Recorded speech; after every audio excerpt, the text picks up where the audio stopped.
Hey, thanks for checking out the video. Hope you're having a good day. It has been a while since I've been this excited to do a video because we're going to be talking about my favorite flashlight of all time, the Olight i3T. Just phenomenal AAA flashlight if you ask me. But we've got its successor today, the i3T2. And if you're like me, you want to know what has stayed the same, what is different. You want to know about the beam profile, the color temperature, the user interface, external differences as well, runtime, and you want to see beam shots.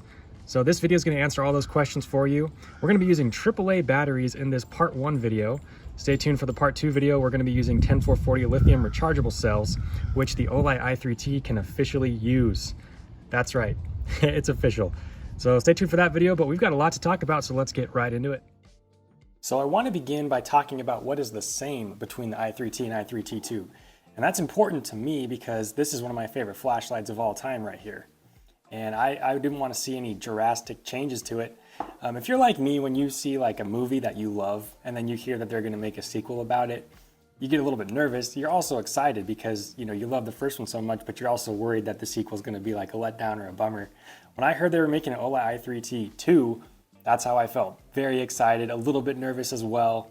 But I think Olight pulled it off with this one, and I'm going to hope to show you why in this video. But yeah, we got to talk about what's the same first. And you're seeing what I'm seeing. I mean, very same height, same diameter, same weight. Everything is good there. This carries so well, as does this. So love to see that, first of all. Second of all, it comes with the same basic stuff. You got your manual and included AAA battery as well. It's still a 2-mode operation flashlight. On the original, you got low mode and high mode. This one, there's a difference here. You get high mode first. And instead of 180 lumens on the original, you're getting 200. So a little boost in output, which is pretty crazy. And then you still get that 5 lumen low, which I find to be a nice level of output for low mode. So that's the same. Most important thing that's the same to me is the price, okay? They kept the MSRP at $19.99. I really appreciate that. They didn't nickel and dime for the new model. So that's a win because the value proposition on this one is so high for what you get, in my opinion, that super happy that they kept that price the same. On sale during the Black Friday sale that runs from November 20th at 8 p.m. Eastern Standard Time through November 27th at 11:59 p.m. Eastern Standard Time, you can pick up the i3T2 for $17.99. So that's 10% off. And if you missed the sale, don't worry. You can use the discount code PME10 for 10% off. So either way, you can get 10% off on this flashlight from Olight's website, regardless of whenever you stumble upon this video. But yeah, in this video, we're going to talk about what's the same. We've been over quite a bit of that already, and then what's different about these lights. And to really sum it up, I'm going to show you kind of the paper here, the specs. So this is the box of the Olight i3T2 on the right, and this is the manual of the original on the left. And as you can see, we do get extra lumens, extra candela, and runtime on the i3T2. So it seems that they've managed to somehow improve the efficiency on the i3T2. They might be using a different driver.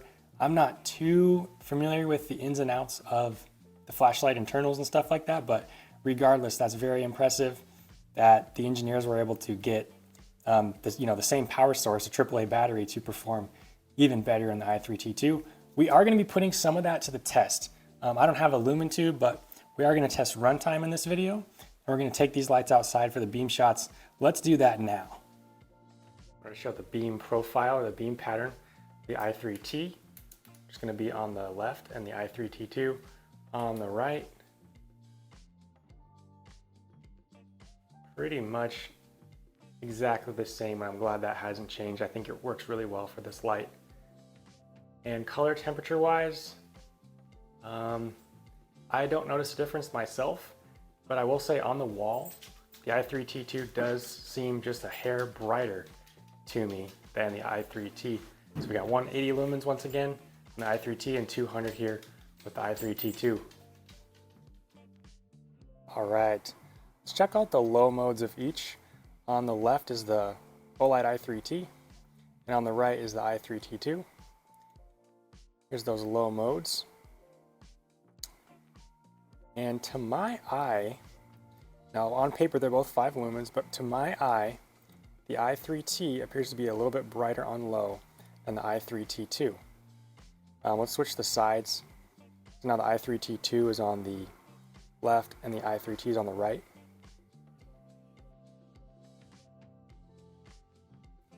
It's subtle, but I can tell the i3T2 is a bit lower. And that's going to be a positive to a lot of people based on the comments I've seen. They're looking for a lower low.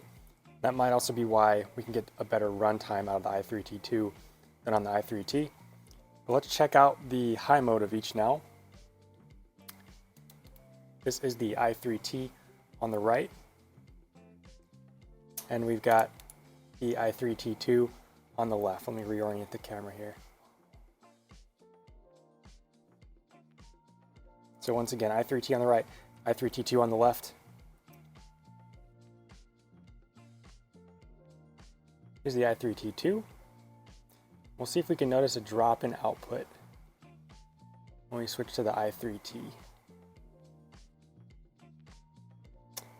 My eyes aren't quite fine-tuned enough to pick up a difference. Might be slightly brighter now that I'm looking at it. 20 extra lumens, so 200 with the i3T2 for at least 7 minutes before stepping down a bit, and then 180 on the i3T. But practically speaking, okay, that might be the most difference I've noticed actually. I'm going to switch them around.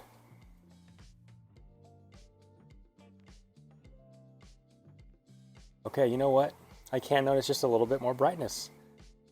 One thing I wanted to show you here on the desk when it comes to output that appears better here than it does outside is when you access the high mode of the i3T, you get that 180 lumens immediately. And when you access the high mode of the i3T2, there's a bit of a ramp up. So you see how that light revs up till it hits max output? It happens in about a second to maybe a second and a half. Let's just see it here again. There's a transition. Reminds me of the Olight i3T, this AA flashlight. So when you access its high mode, it's got the same ramp up effect. I think it takes a bit longer, maybe 2 seconds for this to get to max brightness. Happens a bit faster on the i3T2. Yeah, and then obviously we talked about it before, but yeah, you get the low mode first on the original i3T and then high after that. Whereas on the i3T2, you get directly into high right off of the bat and then low afterwards. Now, I've seen comments that prefer one way or the other. Some people will say, man, I wish it could get you right into max output with one click without cycling through different modes. And if that's you, then the i3T2 is what you're looking for. Whereas if you want to start with low and then get into high, you've got the i3T. So, I mean, in the end, it's just more options for the consumer. So it's a win in my book. Olight, I think Olight gets scrutinized more than any other flashlight manufacturer I can think of. The fans are hardcore, for better and for worse. And I include myself into this bunch. We have opinions, all of us do. So no matter which way they went with the i3T2, setting the modes up, I think there's going to be people who dig it and people who don't. I think it works. And if I don't want to ruin my night vision and I want to access low mode right away with the i3T2, you can intercept the mode. So instead of getting right into high, I'm just going to quickly tap it. See, and I'm right into low. So I didn't let it ramp up and, potentially ruin my night vision. I think it works. And with practice and, familiarity, I think it's going to be no issue whatsoever, but that's just my thoughts. Another difference I wanted to point out between the i3T2 and the i3T is the clip. So there's the obvious difference, which is you got this C clamp up here, which my i3T is older, and you can see it's worn down some of the anodization. Doesn't bother me at all, doesn't impact the performance whatsoever. But if you like your flashlights to look newer for longer, this new clip's going to be good because it's got a collar all the way around. That's just pinched down by the tail cap. So it's not going to wear away your anodization that way. Another great difference about the clip, I mean, they're both obviously two-way clips.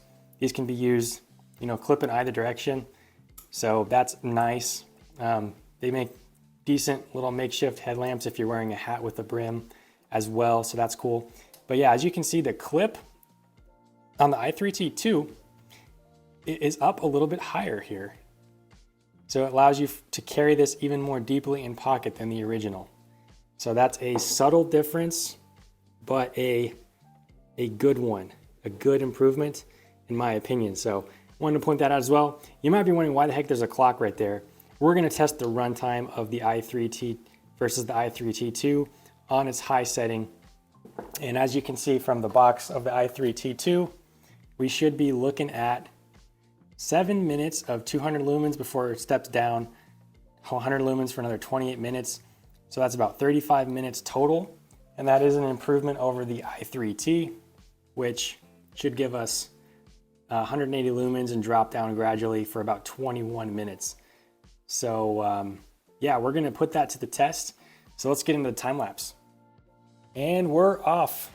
A little bit of a flicker there on the i3T, the original one, but both are going strong now. And imagine thinking that you're gonna do a time lapse for about 35 minutes, but it just keeps going and going and going till about, we're already at 2 hours here now. That was the situation I found myself in. Both flashlights on high mode outperforming their advertised runtime. I understand the output is dropping down, but still, I was very impressed with both of these flashlights. At about 4 hours and 30 minutes or so, I did re-engage the high mode right here, which you're about to see, just to accelerate the battery dying. But very impressive runtimes from each. All right, we've made it to the end of the video. If you made it this far, thank you so much. Let me know your thoughts about the i3T versus the i3T2. I'm gonna give you mine. I'm just a guy who pushed record on a phone as always, so it's gonna be my 2 cents about these two lights. Before I give you that though, I humbly ask if you've found value of this video, if it's been helpful, and you do wanna pick up a product from Olight, maybe some gifts for the holidays coming up. If you do think of this little channel and wanna support it, I greatly appreciate that. I've got affiliate links in the description of the video. But in any case, I wanna wish you a Merry Christmas and Happy Holidays to you and yours. But yeah, I'm gonna give you my 2 cents about the i3T and the i3T2 right now. You already know, I mean, if you watch this channel especially, you already know I love this flashlight, the i3T. So it's taken a lot to try to beat this light, put it up against other combinations of lights and batteries, and this is still my favorite go-to for everyday carry. This is small and convenient. I don't need a monster light on the daily, so this works for me really well. The question is, did Olight improve upon it with the i3T2? And I think they have. Now, is it like night and day, amazing, incredible difference? You gotta have this now, throw away your i3Ts and grab i3T2s.